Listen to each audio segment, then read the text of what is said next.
Hello, good morning, everybody. I just want to thank you for attending today's session. I just want to thank our donors who make this all possible. So today's session is session 9, and it's on swallowing and communication challenges in dementia. And I just want to go over some housekeeping. We have bathrooms outside. You just have to go out, go left and just down the hallway. We have, of course, our drinks that are available and snacks. We also have an information booth, a little table outside. You're free to take some pamphlets. And if you have any questions and you don't want to remember, because this session is being recorded. So if you have any questions and you don't want to be videotaped, just let us know and you can just write down the question and then we can read it out for you. We also have our pre and post questionnaires that we gave out, and just if you can just fill them out and then leave them on the table at the end. And again, keep in mind that this session will be recorded and will be posted later on our website. Usually takes about 1 to 2 weeks by the time it's posted. And then I'd like now to introduce our guest speaker. Her name is Nasanet Gurma, and she is our speech language pathologist here at the Toronto Western. I'm just going to go over her bio, okay? She's graduated with a Master of Science degree in speech language pathology at the Western University in 2006. Since 2007, Nasanet has worked within the Krembil Neuroscience Program at the Toronto Western Hospital, assessing and treating adult patients with swallowing or communication disorders. The adult population Nasanet serves includes those with neurological disorders, cerebrovascular accidents, traumatic brain injury, brain tumors, and anoxic brain injuries. As a speech language pathologist, sorry about that, within a teaching hospital, Nasanet is also responsible for clinical education of SLP students, presenting in service for staff, providing educational sessions to patients and their families, and participating in interprofessional endeavors and clinical-led research. Nasanet holds a status-only appointment in the Department of Speech Language Pathology, University of Toronto, at the rank of lecturer. So I'd just like to introduce her. Okay, this is Nasanet. Thank you.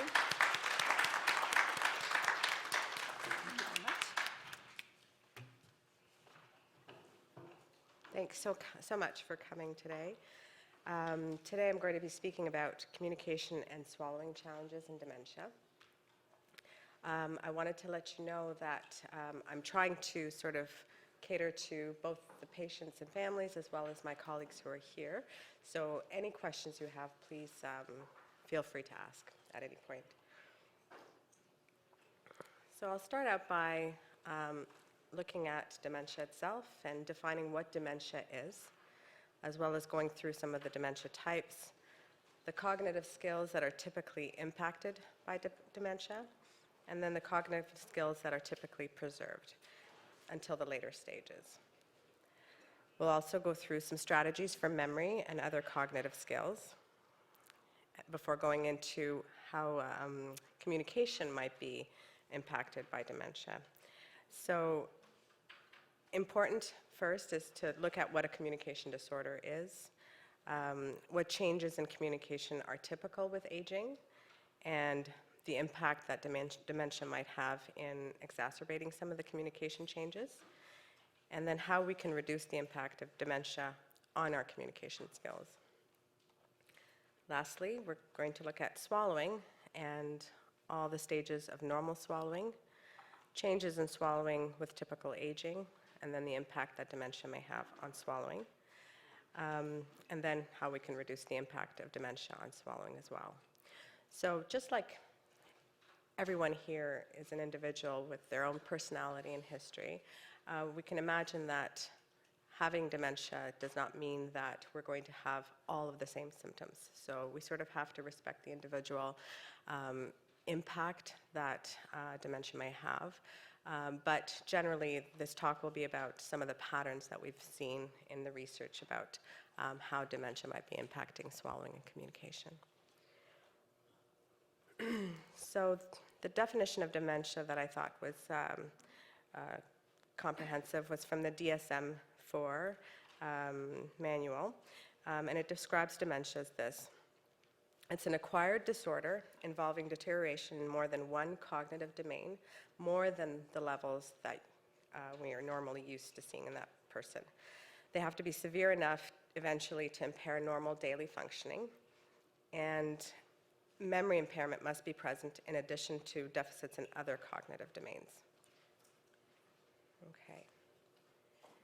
So the most common type that we hear about is Alzheimer's disease, and that's the most common cause of dementia, but not all causes of Alzheimer's is known.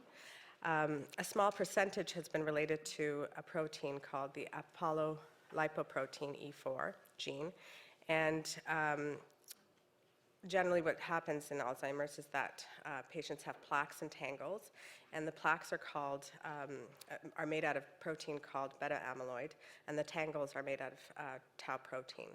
So the plaques and tangles damage healthy neurons and other fibers connecting them, and the most prominent feature of Alzheimer's is impaired memory. So the second most common type of dementia is the vascular type, and it's caused by damage to blood vessels to the brain for various reasons. So problems with the blood vessels can cause strokes or can damage the fibers in the white matter of the brain. And the most prominent feature of the vascular dementias is difficulties with problem solving, slowed thinking, focus, and organization, which are more noticeable than memory loss. Then we have the frontotemporal dementias, of which there's the behavioral variant, and as well as the primary progressive aphasias. And within the primary progressive aphasia, there are three types: a semantic variant, non-fluent, or the logopenic variant. And this type of dementia is characterized by breakdown of nerve cells and their connections in the frontal and temporal lobes of the brain. And it's associated with changes in language, personality, behavior, and movement. So I must say that when I was reading about the different types of dementias, people have different ways of classifying the dementias. So if you find that this is a different way of classifying, then let me know. Because some places had Lewy body dementia as its own category, and others had it under Parkinsonism. So it's quite interesting to see how that there's a bit of differences in the way people classify the dementias. So the Lewy body dementia is characterized by abnormal balloon-like clumps of protein found in the brains of people with this type of dementia, as well as Alzheimer's and Parkinson's disease. So the common signs of Lewy body dementia are acting out in one's dreams, visual hallucinations, problems with attention, uncoordinated slow movement, tremors, and rigidity. Then there are the dementia types where there's degeneration of the basal ganglia or other subcortical structures. So these are PSP, multisystem atrophy, corticobasal degeneration, and dementia with Lewy body. And interestingly, I didn't know this, but people can have different types of dementia at the same time. So autopsy studies revealed that brains of people with dementia over the age of 50 had a combination of dementias. So combination of Alzheimer's disease and vascular dementia, or vascular dementia with Lewy body dementia as well. So the cognitive skills that are typically impacted by dementia the most are episodic memory, executive function, and attention. So let's go through what that means. But as the dementia progresses, we find that the most impact is actually global. All types of memory are impacted. So episodic memory is looking at, is a type of skill where when you have dementia and it's impaired, you have progressive impairments in the acquisition and retention of new information or events. So this is typically what we see in Alzheimer's. And just to look at what executive function and attention are, executive function is a collective of cognitive skills that are essential for successful performance of independent, goal-directed behavior and engagement in social activities. And attention, typically in dementia, is impacted because you will see that people will have difficulties attending to two concurrent tasks or attending to a stimulus when there's distractions present in the environment.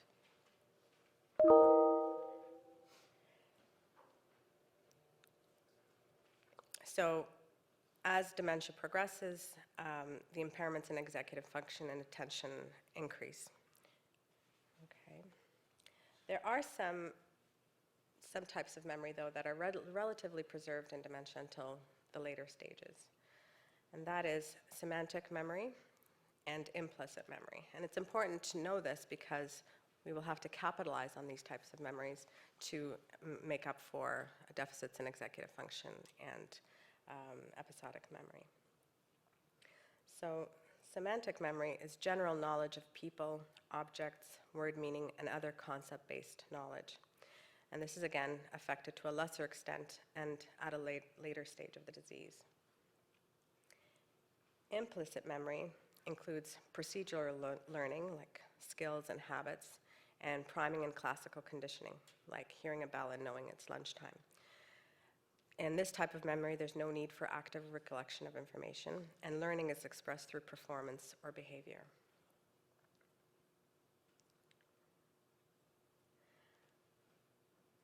So some of the strategies to reduce the impact of dementia on cognition is the use of memory aids and environmental adjustments like labels, calendars, and planners.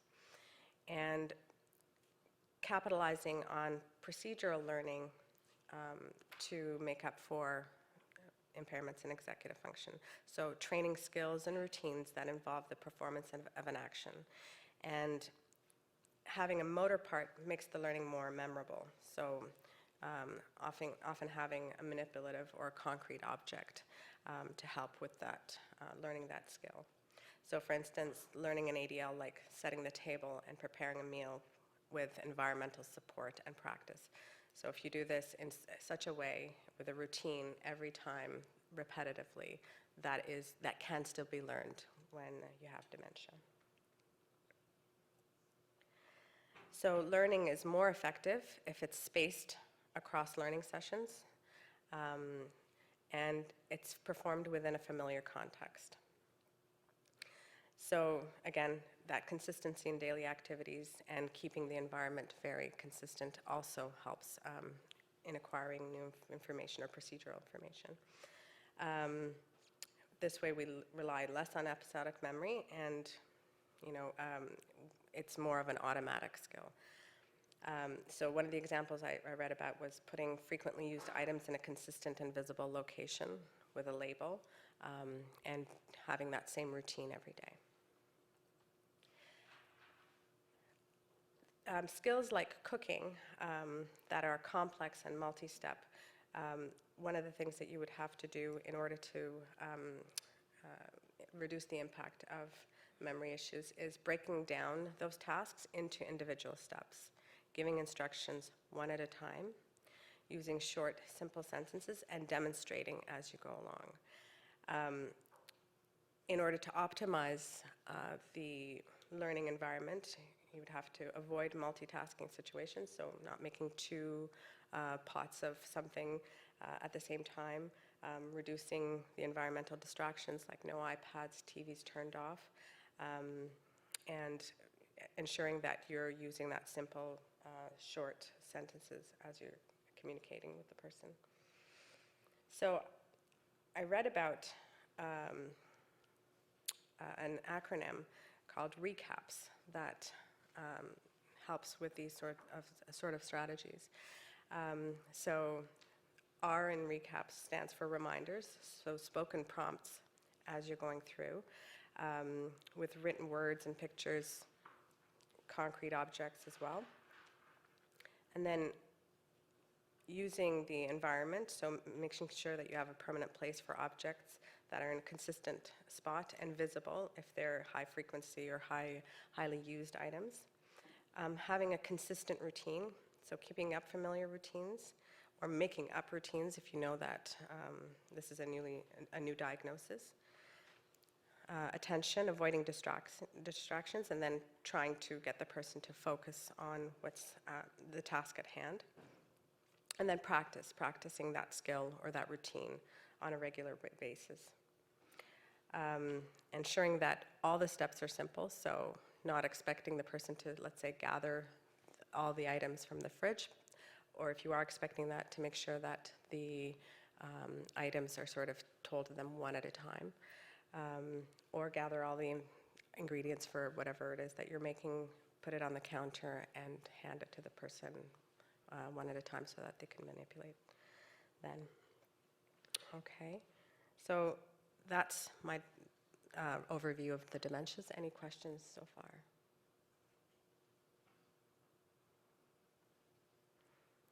Okay. Yes? So basically you're saying consistency and regular attention Yes. is the key. Yes. Consistency, simplification, use of simple language along with that consistency. So you were not using easy language. Yes. Problem. So if you have any questions about the information, please go ahead and ask. Okay. Okay. Okay, so going on to communication. So the definition of a communication disorder is an impairment or difficulty in the ability to receive, comprehend, and send verbal, nonverbal, and graphic messages. So it may involve the process of hearing, language, speech, or cognition, or thinking skills.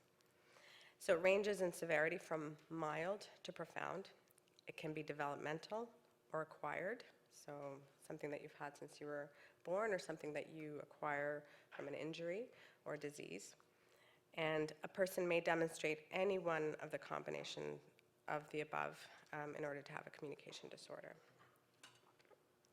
So there are changes in our communication skills as we age that occur. So aging changes our ability to hear, our voice, and the way we form our words. So, for instance, there's more tremor in our voice as we age. Our pitch changes, so men will have a higher frequency voice than what they're normally used to. Our speaking rate slows down, and the loudness of our speech decreases, as does the fluency of our speech. Now, generally speaking, the vocabulary and our judgment of grammar is preserved, as is our ability to repeat information. However, comprehension of complex utterances declines due to slower auditory processing. Okay? In addition, naming and word-finding skills decline, but not to the point in normal aging that there's a significant impact on the ability to express yourself and to complete everyday tasks. So that's the difference, that there is a decline, but it's not impacting everyday activities to the extent that it would in a dementia. So just as in cognition, daily living, the activities of daily living, dementia does have impact on communication. So impairments in semantic memory, executive function, and attention affect certain parts of our ability to communicate. So word finding difficulty to the point that impacts activities of daily living, reduced verbal fluency, and naming difficulties. Okay. So deficits in working memory, attention, and slowed cognition reduces the ability for people with dementia to comprehend information in a conversation, in a presentation such as this, in public. So there are things that we can do to offset that, but generally speaking, it is understood that auditory comprehension is one of the most impacted when it comes to all types of dementia. Because of the deficits in working memory and attention, conversation can also be negatively impacted in that patients will, or people will produce off-topic comments or seemingly irrelevant utterances, not manage the topic so that many different topics are spoken about in a single conversation without one topic having been finished, repetition of ideas, lack of coherence, and generally reduced length of utterances. So studies have shown that if you know that the person is speaking to you about a topic that's common to both of you, and you know the person is trying to come up with a word, giving them the first sound or the meaning of the word doesn't really help. What does help is giving the person multiple choice. So if the person is trying to come up with the word orange when you're talking about fruit, instead of saying "oh" and starting the word for them, or saying that round orange object, giving them choice, like did you mean an orange or banana, is more effective than giving the phonemic or semantic cues. To facilitate auditory comprehension, studies have found that reducing the sentence length and complexity, so not too many clauses in a sentence, helps to facilitate comprehension. Also using high-frequency words rather than the longer, sort of more technical version of that word. Repeating information, paraphrasing it, explaining and elaborating that same piece of information, asking questions that are yes/no to make sure that the person has understood is also important. Strangely enough, slowing down the speech is not helpful. More importantly, it's helpful to pause between different ideas so that the person has time to process that idea. Okay. Again, helping attention by reducing environmental distractors is a common strategy throughout, and capitalizing on what is preserved. So nonverbal communication is preserved for a long time in dementia. So comprehension of spoken language can be further enhanced by using meaningful gestures. So if I'm talking about something big and I do this with my hands, then that helps. And the intonation, the nonverbals. So if you're excited about something, exaggerating that, upset about something, exaggerating the emotions for that as well.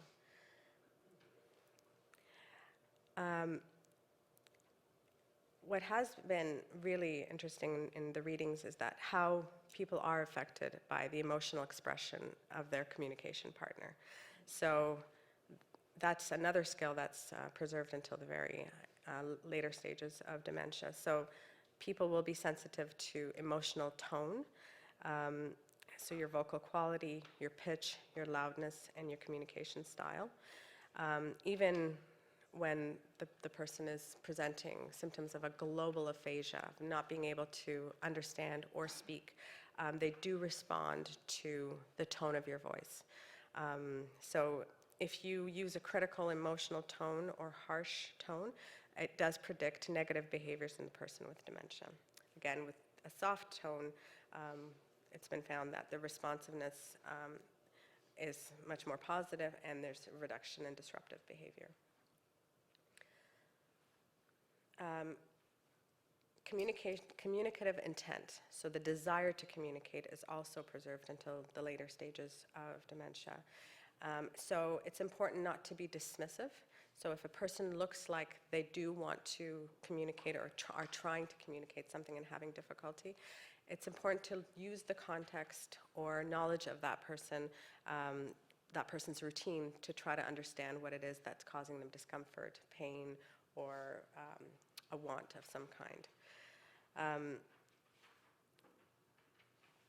Yes, so the next, just like for cognition, we have acronyms to help with improving communication in dementia as well. So the acronym is MESSAGE, and this is all from an article by Smith et al. In Memory and Communication Support in Dementia.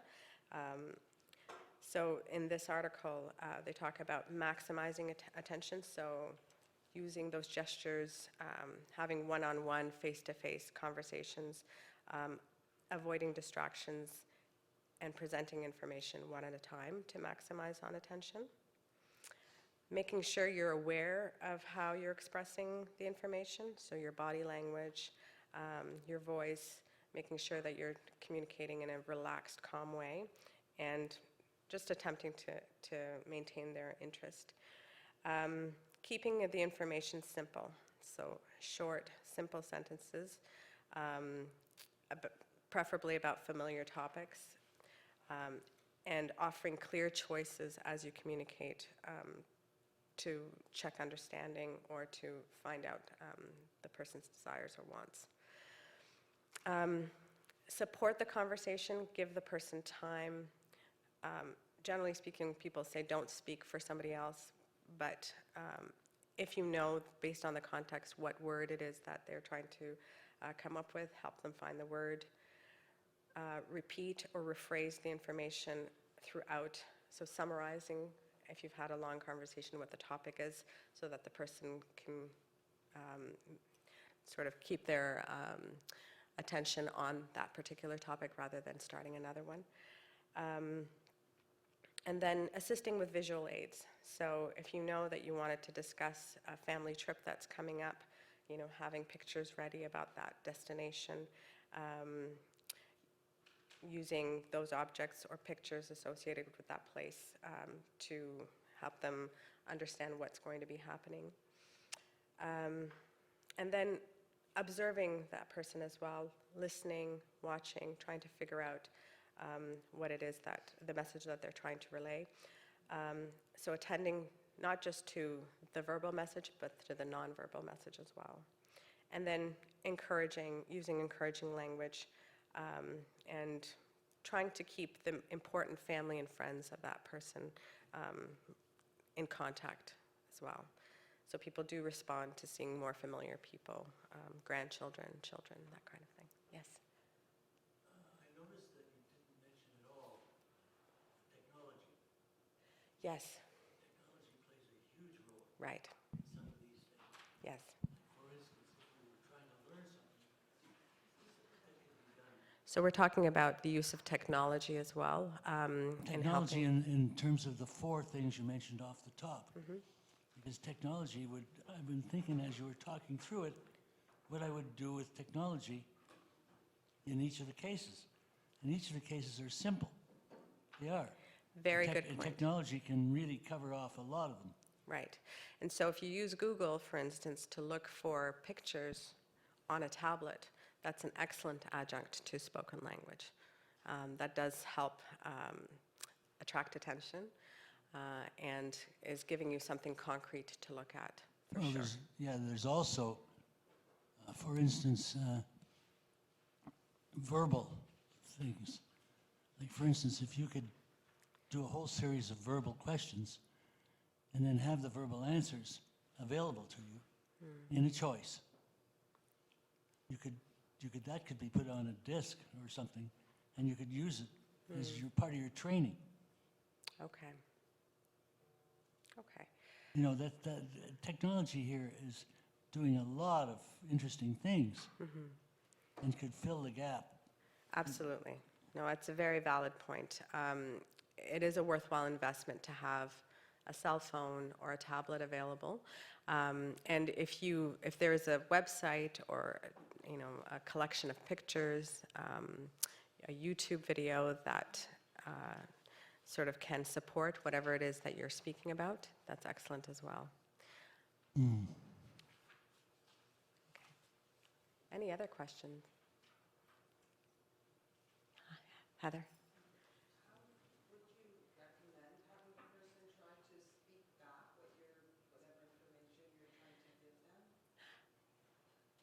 So you're talking about having the person paraphrase what you've said. It depends. I mean, again, as I said at the beginning of the talk, it depends on where the person is. If it is beyond what they can do, you're only going to add frustration. So if the word finding skills are so impaired that paraphrasing would be something that's going to be taxing, I wouldn't suggest it. But if it's in the earlier stages and you're just checking, yeah, it could be a regular thing that you do. It's also helpful because it maintains those skills, right? So it all depends, really, on the person and where they are in terms of their dementia. Anybody else? Okay. Maria, are we okay, or should we take a break? Or? Okay.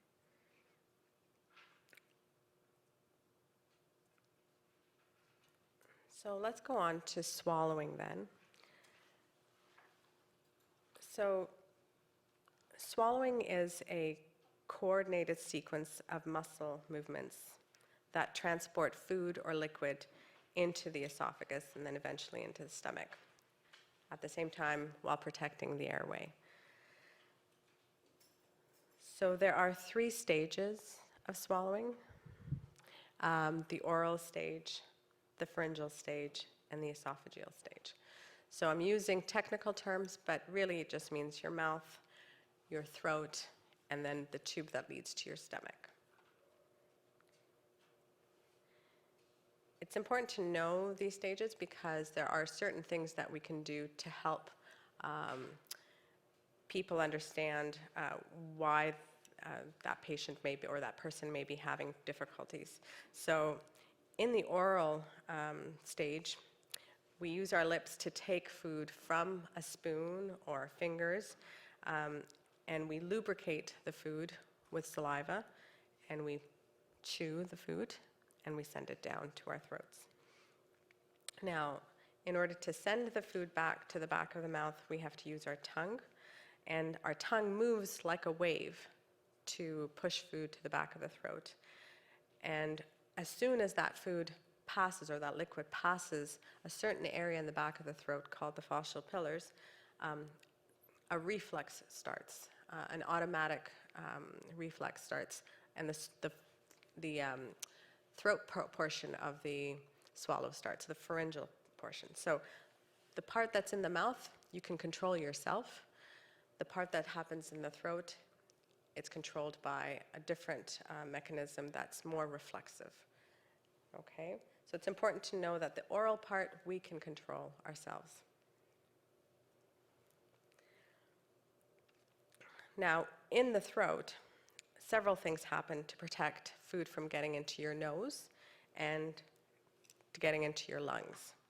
So your soft palate, the part in the back of your mouth that lifts and closes off the airway, starts moving, and you have constriction of your throat muscles to help the food go down. At the same time, your Adam's apple elevates and closes off the airway. It takes about 1 second in the average person to get food down from the mouth into the throat and the esophagus.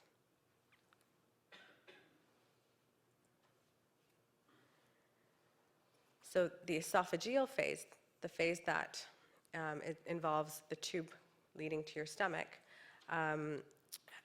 starts right when the food enters a sphincter, or a little opening. So it actually is one of the parts that are very impacted by normal aging, nothing to do with dementia. So as we grow older, the esophageal phase actually contributes more to swallowing issues because of reflux than the oropharyngeal stage, the part of the mouth and the throat. Okay. So in the esophageal phase, we are relying on gravity and wave-like movements of that tube to get food to the stomach. Okay, let's look at a video of a normal swallow. And there is, the red is actual liquid. You've got the jaw there, something called the hyoid bone that moves when we swallow.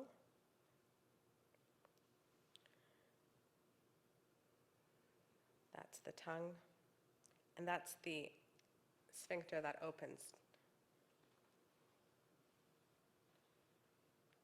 So you can see that all the liquid is going down the tube, leading to the stomach in this video. Nothing is going into the airway here. Okay. So we'll just watch this a couple more times. The airway is clean, and all the liquid is going down into the esophagus.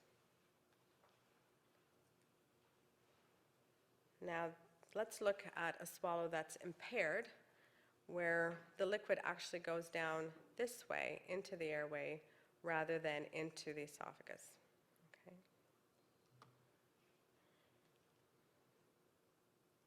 So you can see the yellow just entered the airway, and the person just cleared their throat or coughed.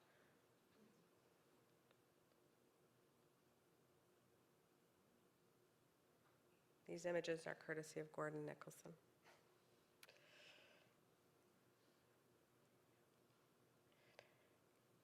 Okay.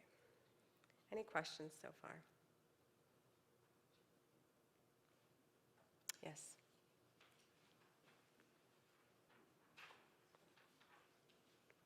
Yes, I have another question. I'm sorry No to keep problem. doing this, but the question is, if you've got a decent-sized tongue, you can get it as close to the soft palate as you can. And it pushes, you can push it a little bit. That's what I found. Then the other issue is, if you've got a situation like I do, where I got an old-fashioned drip coming down through my sinuses, and it's getting into that process, and it's getting directly into my throat, so I have to cough. And up it comes, because I know what it is, because it's clear. That's true, postnasal drip. All right, so the question is, what do I do about it, if anything? I can cough it up.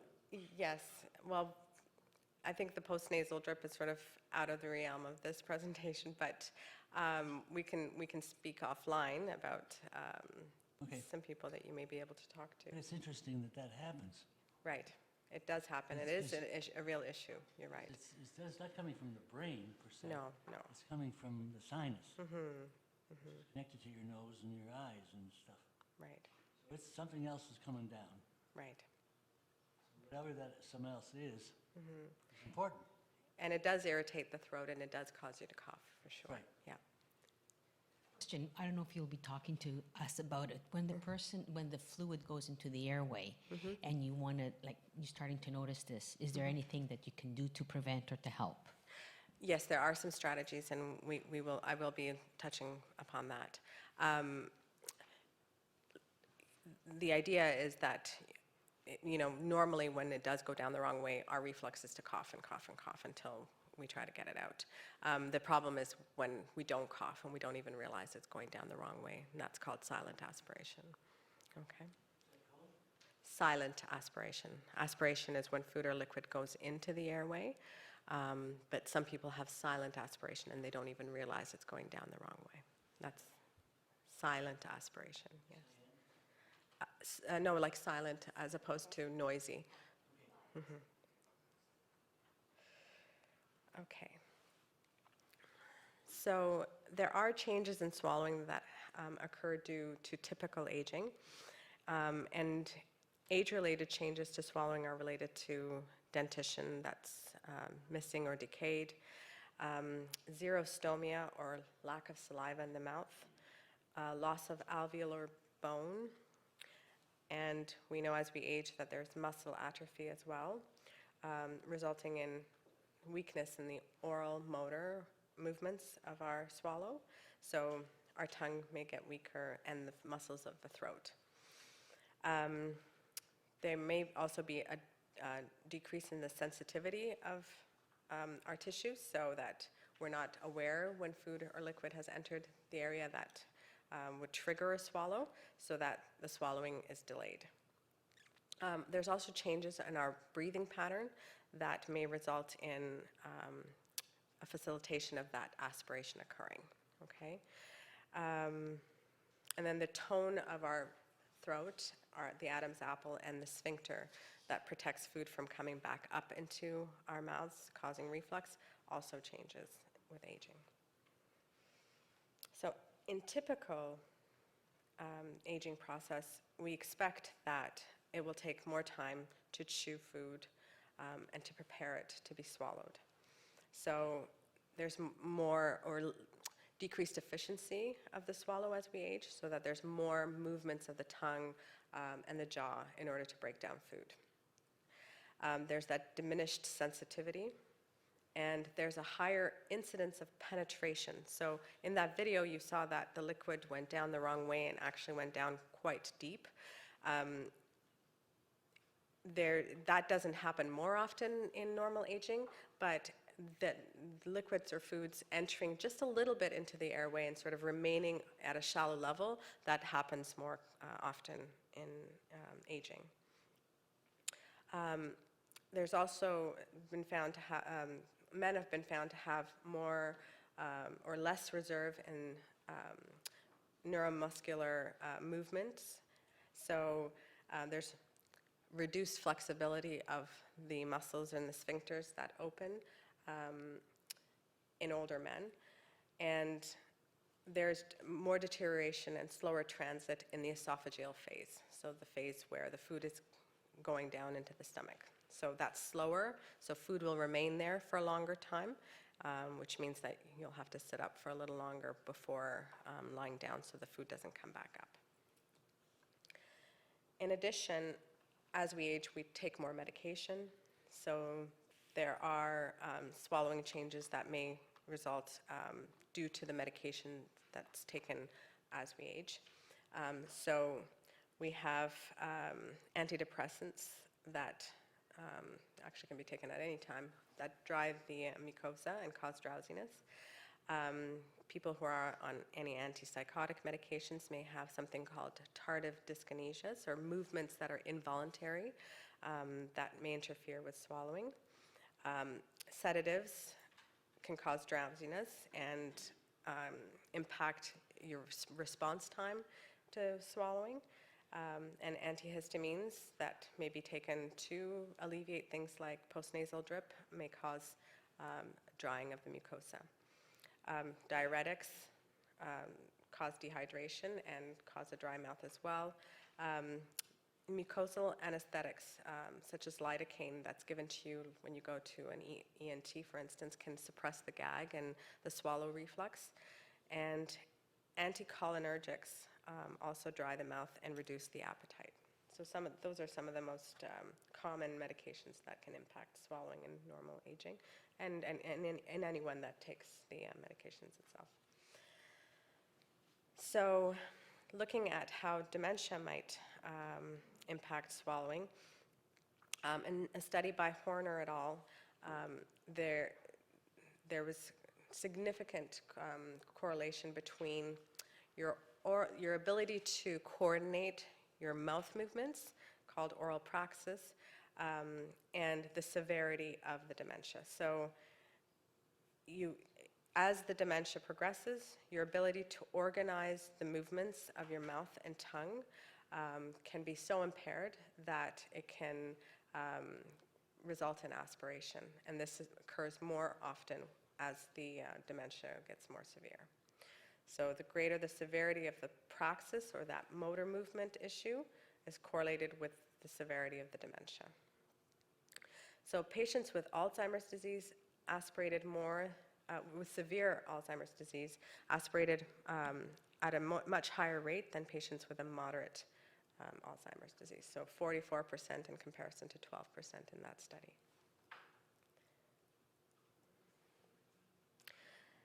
So in studies looking at Alzheimer's disease versus frontotemporal dementia and vascular dementia, they found that in Alzheimer's, dysphagia starts a little earlier than it does in other types of dementia, like the frontotemporal and the vascular. So you'll see swallowing issues occurring in frontotemporal dementia later on. And the mechanism of the dysphagia is different for Alzheimer's versus other dementias. So in Alzheimer's, it's an impairment in the sensory aspects that make it so that your reaction to food and liquid is a little slower, particularly on liquids. In frontotemporal dementia, however, the motor aspect, so the muscle movement aspect in terms of clearing the food from your mouth, is more impaired. So the person will have reduced force of the tongue movements and reduced contraction of the throat muscles so that food remains in the throat for longer. In addition, there's cognitive aspects to the frontotemporal dementia types that contribute to aspiration. So eating rapidly and compulsively and taking larger bolus sizes, so larger food sizes, contribute to aspiration in frontotemporal dementia. Vascular dementias have more frequent silent aspiration, that aspiration where the person's not aware and therefore doesn't cough. That's more apparent in the vascular dementias. In later stages of Alzheimer's disease, the person will require more cueing and assistance from caregivers. The person may hold the food in the mouth and forget about that food, so you'll have to remind the person to start the swallow. And the normal compensatory strategies that we use, such as tucking your chin to your chest in order to buy the person time when you start the swallow, or head turns to compensate for some weakness on one side or the other, don't work in the dementias, partly because the strategy itself is not remembered or it's not done appropriately. What does help, though, is changing the viscosity of the food or the texture of the food. So it was found that people aspirated more on thin liquids, even with a chin tuck, in comparison to nectar-thick liquids or mildly thick liquids. And people aspirated more on mildly thick liquids versus honey or moderately thick liquids. So the thicker the liquid, the more time the person had to swallow, the less aspiration that took place. Now, people generally don't like thickened liquids, so adding moisture to the food itself might be a strategy as well. So making sure that the pureed foods or the soft solids have a lot of sauces and things that may make up for the lack of liquid intake, thin liquid intake during the meal. Any questions so far? Shay. Question. Yes. Does extra saliva compensate for any of this? If you do have extra saliva, it's usually helpful as we age, because it's usually the opposite that happens. People tend to get drier mouths, which make it more difficult. Both. So Okay. is there a relationship between the dry and the saliva and the saliva extra? Sorry, if there's a relationship between, The dry mouth and the extra saliva mouth? it may just mean that you're well hydrated that day when you have the extra saliva, but generally speaking, the problem would be when you don't have saliva, so that it's difficult to move food back to the back of the mouth, and generally more uncomfortable too to swallow when you have a dry mouth. Now, what happens then if you have a wet mouth and you're filling up your wet part of the mouth and you feel like drowning because you're trying to swallow? It's a good question because managing your secretions is actually one way to look at how severe the dysphagia is. So when you have difficulty managing your secretions, it is significant, the swallowing issue. So generally speaking, we swallow about 7 times a minute to manage our secretions. So it may be that the swallowing frequency has decreased, the amount of times you're swallowing in a minute, so that saliva is pooling in your mouth or throat. So trying to remember to swallow more often would probably be a good strategy. Yeah. Hi. I'm just thinking about the adding more liquid to smoothie puree, like you're saying. And I'm wondering about things like soups, or if the sauce becomes in such a way now that there's 2 textures, right? So like in soups you'll have like a solid and a liquid. And I'm assuming that's even more challenging. Yes. Because you're dealing with trying to keep the solid while you work on it, while swallowing the liquid, and I would imagine that'd be even harder. It is, but in the instances that I'm thinking about, it's like gravy on mashed potato. You would be able to mix that, and trying to make the liquid portion not thin. You know, so if you have a thicker liquid, thicker sauces, generally speaking, it is 2 textures, but both textures aren't that, different from each other. Yeah. So would like soups in general be something to be like this might not be, like the soups that aren't pureed? Yes, so mixed consistency soups are very challenging. So if you have a broth with carrots and things inside of it, very challenging. Because while you're chewing the carrots, the liquid might be spilling back into the throat for sure. Yes, running through the blender though gives you the same amount of liquids, yeah. Anything else? Anything online? No, okay. So, as I mentioned, aspiration did occur with thin liquids and a chin tuck, more so than when people were taking in nectar-thick liquids, and they aspirated more on nectar versus honey.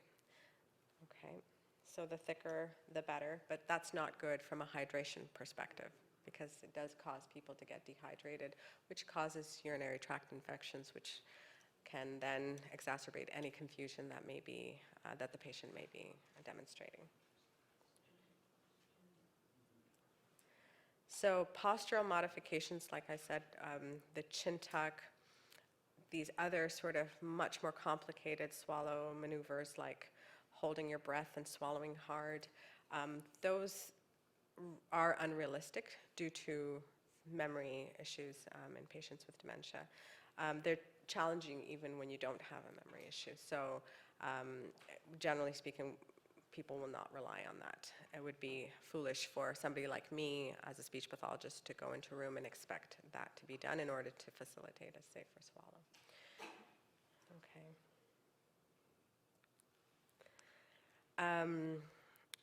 There are some medications that can treat behaviors that might help reduce aspiration risk.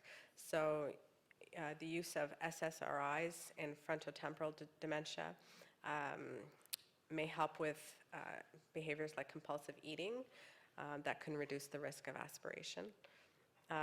Levodopa in people with dysphagia related to Parkinson's disease or Lewy body dementia has helped so that we actually time our meals or meal planning around the medications like levodopa.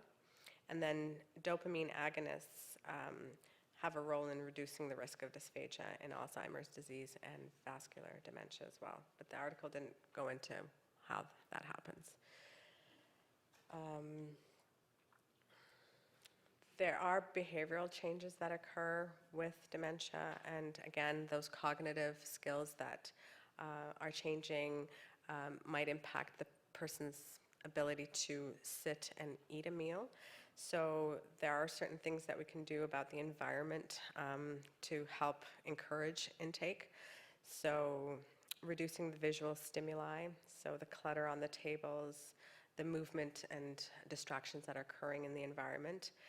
The sounds, so reducing, the din that's happening from people serving, let's say, in a dining room within a nursing home. If there are people who tend to speak out loud, continually making sure that they eat a little earlier or they're calm before coming into the eating area. And then just having that consistency around meal times. So the same way that you would serve the food, the same routine, putting the napkin first on the lap and that kind of thing. So it's building a routine around mealtime so that the person knows that they're about to eat. And then also considering the person's history, their motivation, and their preferences when you're planning meals. This is not always easy in places like nursing homes or the hospital, but if there's anything you can do in order to bring foods that have smells, like freshly baked bread before coming into a room, or having foods that have an aroma cooking in the house, so that the senses sort of are aware and the person is interested from a physiological perspective in eating. Other things that we can do is increasing the taste value. So because our taste buds diminish with age, just increasing a little bit in terms of flavor and spices and things, if that's something that the person's open to. And of course, considering viscosity as well. So any questions there about the environment and any experiences that people may have had in terms of swallowing issues?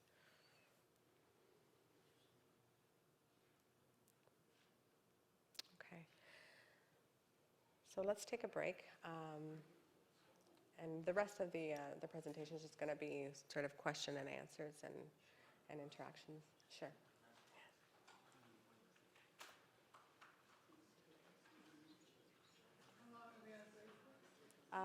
5-10 minutes, yeah.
I look like Mary Todd.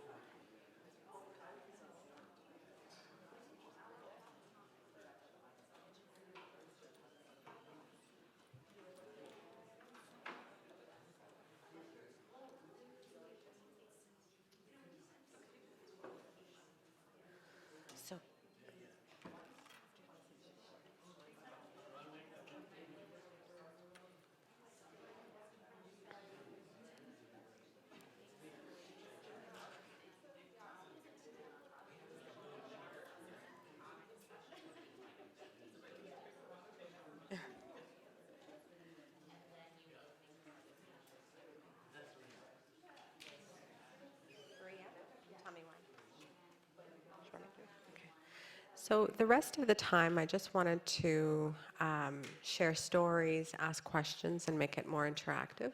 So if anybody has any stories to tell about some strategies in communication that have helped, or issues that or challenges that they have at home, then we can talk about that. Otherwise, the presentation, the formal part of it is done. Yes? I was reading the handouts thank you. The presentation was really great, thank you, so much No problem. information. I was reading some of the handouts that talks about pureed foods that you can get. So I have dysphagia myself from cancer treatment. So the language therapist that I saw recently at UHN referred me to St. Michael's Hospital. They actually will sell the prepared foods and they're very cheap. I pay. Some of them are less than $2 and some are less than $3 for the ones that you would pay like $9 for. So I thought that would be a tip for people if they do have to get prepared foods, that you can get these frozen foods at St. Michael's Hospital. Oh, wonderful. The dishes, and as I said, I pay less than $2 or less than $3, depending on which items I get. Okay, let's make sure everyone heard that there is pureed foods that are being sold at St. Michael's for At other a reasonable places, but cost. St. Michael's Hospital, which is right downtown. I had a bit of a question, though. I have a lot of trouble because of dysphagia swallowing pills. One of the tips that worked for me is the speech pathologist told me to put the pill on my tongue, put a spoonful of yogurt. The Right. applesauce didn't work because it was too acidic for me. So I don't know if you have any comments on easy ways to swallow pills. In the hospital, we have different recommendations for medications, some of which really have to be approved by the pharmacist. You know, if people have difficulties swallowing pills whole, we'll have the pharmacist look at other formats of that medication. Right. They're sensitive to time, and so have to be given in that format. But the pharmacist can give you advice about any other formats or other medications that may do the same thing, but can be crushed or can be mixed with other things. Any other questions? Yes. Hi there. I just wanted to say thank you, because for me, we're living with CBS. My husband has CBS. So it was interesting to actually see that what I thought is just him actually has like a name or like a logic behind it almost, like things like the eating. What I really noticed with Joe was at the dining room table, all of a sudden he got very concerned about things around him. And Right. I thought he was criticizing my housekeeping, but he actually didn't like all the clutter or like candles on the table. He just needed, he needed a clear area. Right. So that was interesting to see that that's actually part of what we're dealing with. Yes. And I did want to ask, is there a way to get a copy of the presentation? Because right now I have we depend a lot on family and friends to help us out because I still work. So I found if I could review, if they could have on hand things like the recap or the message, Sure. that I could help them, because everyone always wants to help and wants to engage in conversation. Right. But the conversation's a real struggle for Joe to get the word out. Right. So just those little prompts I could give family and friends would make the visits a lot more meaningful. Sure. I can forward the presentation or parts of it Yeah, to at least Maria, and some we of can. those tips. Right, for you know, sure, like you for said, sure. not to say the word "oh" and to give choice and things like that, which makes sense now that I think about it. But when you're new to it, you don't know all that. So I found Absolutely. that really helpful. Okay, Thank you. wonderful, no problem.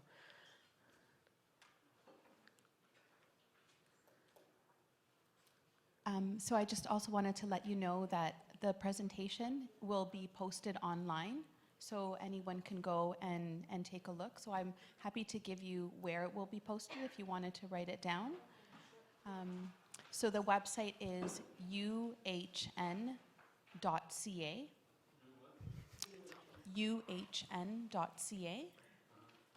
And then in the search button at the top, just press type in memory clinic. And then you'll see different tabs for the memory clinic. It's under special events. So this presentation will be posted there, I'd say in about a week. And then all of our other previous presentations are there as well, so you might find those helpful too.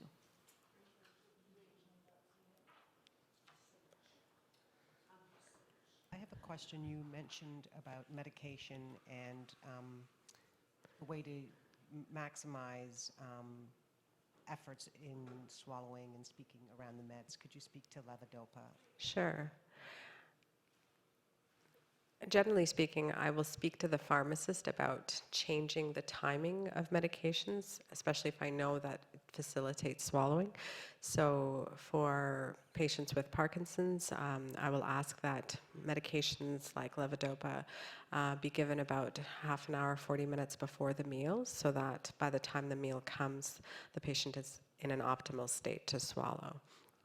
Sometimes with levodopa and medications like that will have different effects on speech versus swallowing. So we just have to be aware of that. So if it's improving swallowing, making sure that those medications are being given in a timely manner before the meals.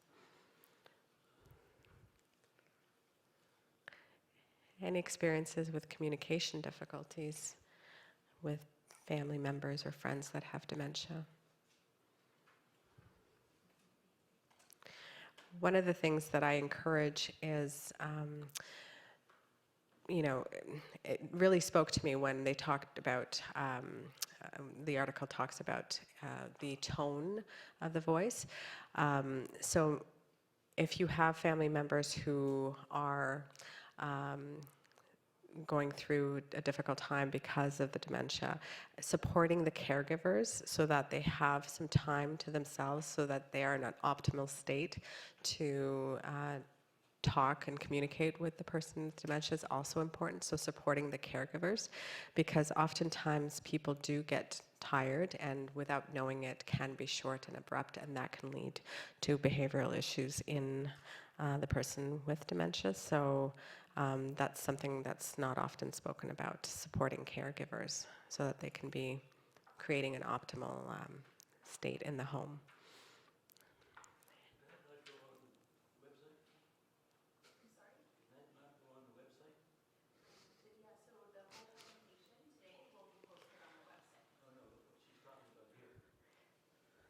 Oh, just, yeah, even this part's going to be on the YouTube site. Yeah, yeah. Any examples that people want to talk about in terms of making these strategies concrete? I know I used cooking a lot, but... That's what you just said about strategies around tone and voice. Just with regard to what you're talking about, tone and voice and engaging someone that way. My dad has mild dementia, but whenever he becomes ill physically, he has a much more serious, but it seems like a very almost like a temporary form of like a medium, I guess, dementia. And when he, the last time that he was like that, he was trying to engage me in a really negative way. Like he was, I would actually say that he was mean, which is not part of his personality at all. He's always a very gentle, mild-mannered person. but it's almost as if he was trying to engage me in a very negative way to get a reaction out of me. And it was quite exhausting, obviously, mentally and physically. And a doctor was kind enough to say to me that that is a normal thing, that someone with dementia may try to engage you in a very negative way to get a reaction out of you. And he almost called it a vortex or something of that nature. And it really helped me to see it that way, that he was really trying to get that reaction out of me that was negative. And Right. it helped me to try to reframe things in a more, like, no matter how much he tried to engage me, having that in mind made it much easier for me to just step back and just be very kind and gentle and soft in return, because I just had a better understanding of what he was trying to do. Right. And I think education, like the doctor provided you with education, and the more educated you can be about these conditions, the more or the less personally you take what's going on. So you talked about, maybe it was an insult about the housekeeping.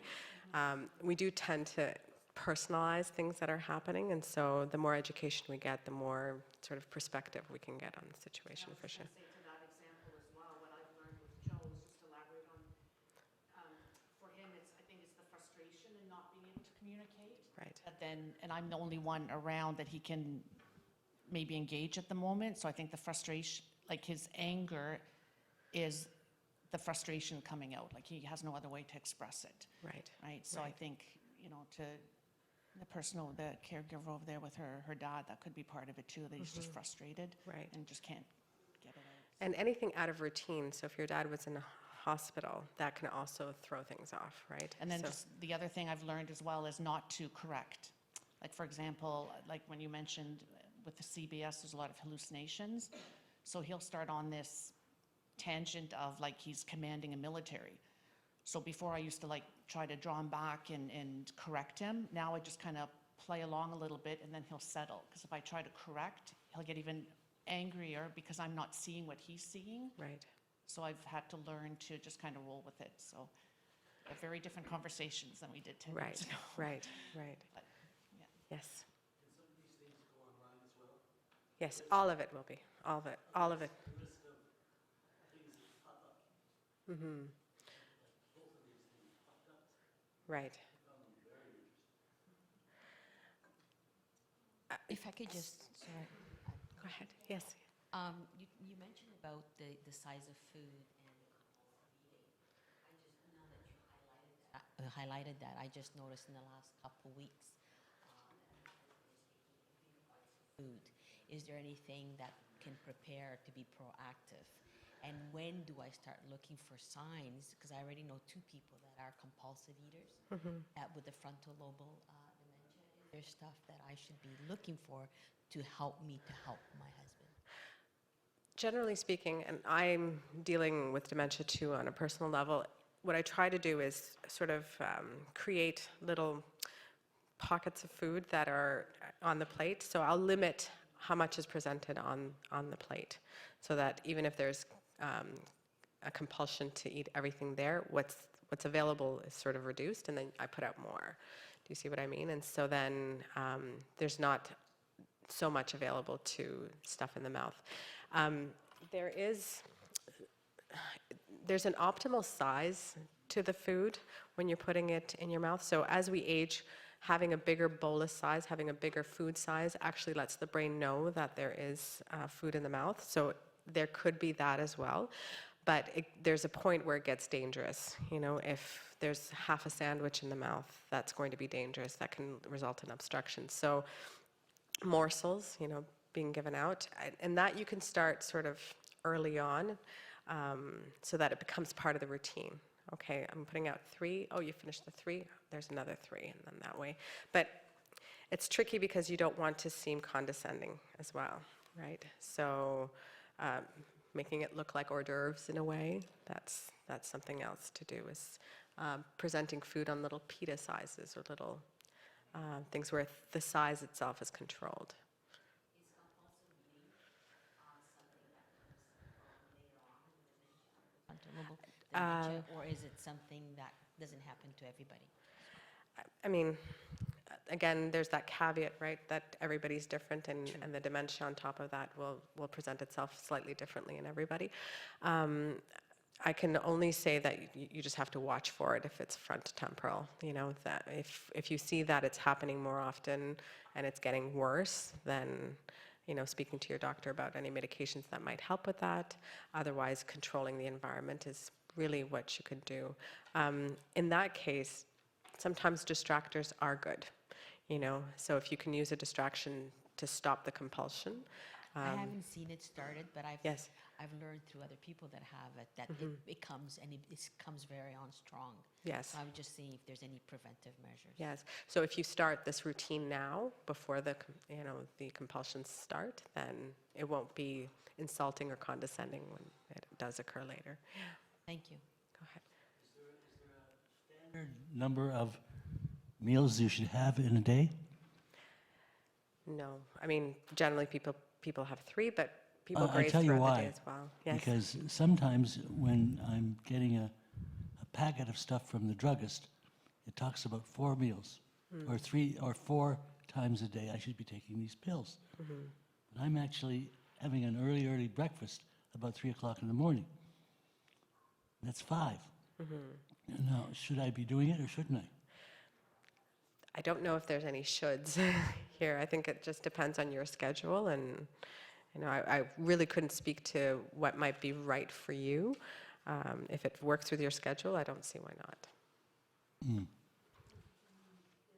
The pills, yeah. The pills, that would be something you'd have to speak to your pharmacist about. The meals, if you're a person that likes to eat throughout the day versus 3 big meals, then Well, I'm only talking about the druggist yeah, that's a good question for the Package them up. pharmacist. in 4s, 4 a day, having related to meals, or a midday and a breakfast, lunch, and dinner, and a midday. Right. If there's a 5th or 6th, I think that's beyond me. You'd have to speak to the pharmacist. pharmacist, Yes. Going to be your best friend in terms of medications, for sure, yeah. okay, thank you. Yes. Is it common for people with Alzheimer's to also have concurrent disorders in mental health?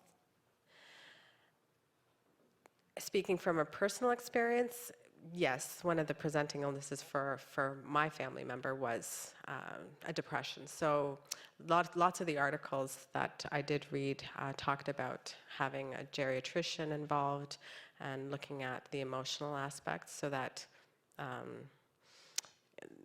people are more open to being actively involved in their lives by controlling for things like depression. So starting with medications on that. But Dr. Tartaglia, do you have any comments on that? That it's very common, yeah. Yeah.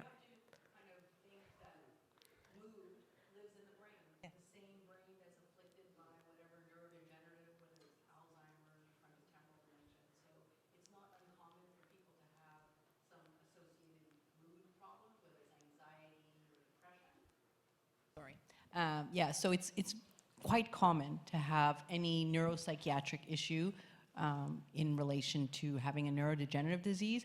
As well, though, early on, there's people who have situational grief. So anybody who gets any illness can sometimes just have a reaction to that illness, which is a normal reaction. You used to be this way, now you're this way, and so you almost have 2 reasons for having some neuropsychiatric, which includes depression, anxiety, delusions, all kinds of things.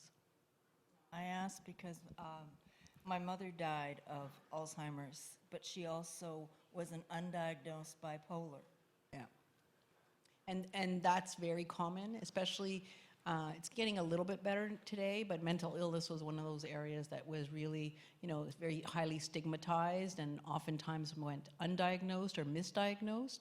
And so obviously that actually, in some cases, makes the neurodegenerative disease worse because, that aspect of it is completely untreated. Thank you. Sorry, I got one more question. Maybe Dr. Tartaglia can handle it. What happens when you get 2 or 3 different results from a diagnosis? and they're somewhat competitive. What should one do? When you get 2 or 3 diagnoses for the same Yeah, condition? problem. Yeah, so, I always tell my patients, people don't come to us with a diagnosis. And brain diseases, unlike other diseases of your body, we have to do a lot of pattern recognition. We don't take a piece of your brain. So we listen to your story, we do some testing, we look at the brains with imaging, and based on that, we make a diagnosis. But we should always be open to being wrong, because sometimes it takes a little while for people to reveal themselves completely. And we now understand a lot more. As more and more people have donated their brains to science, we've noticed how often we actually get it wrong. And so, we have to be open to getting it wrong, because we're hoping to move towards really targeted therapies, right? And so to give a person the right therapy, you have to make the right diagnosis. So we're working very actively to try to find better ways of making, giving the person the right diagnosis. So, if you have a blood problem, like a thyroid problem, let's say, we check your blood and we tell you, yeah, you got thyroid problem. Here's the fix. For brain diseases, especially neurodegeneration, the only one we can diagnose accurately while you're alive with, very good certainty is Alzheimer's disease. We do have a good test for that. The other cases are genetic cases. Obviously, when somebody has a genetic problem, we can tell. In Parkinson's disease and PSP, let's say, and multiple system atrophy, there's a huge overlap, and especially at the beginning of the disease. And so many times people will come to us and say, hey, I got this diagnosis 2 years ago, and now you're saying I have something else. Well, the problem becomes if the first diagnosis says you got 10 years, and then a second diagnosis comes along and you said 3 or something, Exactly. And exactly that's the point. They have very, very different prognosis. And so we try to be as accurate as possible with the caveat that we could be wrong. And it's not that infrequent that we have to tell people, okay, you're not evolving in the same way that we thought. It happens a lot in Parkinson's disease. And in PSP and cortical basal syndrome, I have many people who have gone through many different doctors trying to get a diagnosis, some of them psychiatric and not neurodegenerative at all. But it's very difficult, right? We don't have really good tests. And so this is an active area for us, is finding the right tests. Thank you.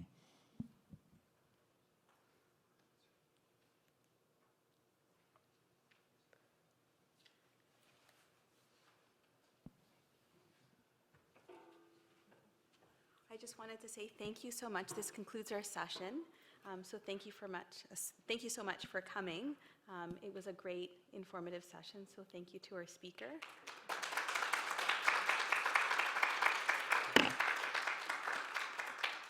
I just wanted to remind you to please fill out the questionnaires, and also there's a line there for future topics, so if there's something that you really want to learn about, please write it down, because we're happy to incorporate that in our future sessions. Our next session, we already have it booked. It will be posted on the Memory Clinic website. It will be at the beginning of April, and it'll be a speaker from the Alzheimer's Society on the Charter of Rights for people living with dementia. So I think it'll be very interesting. So thank you again to our speaker and for coming.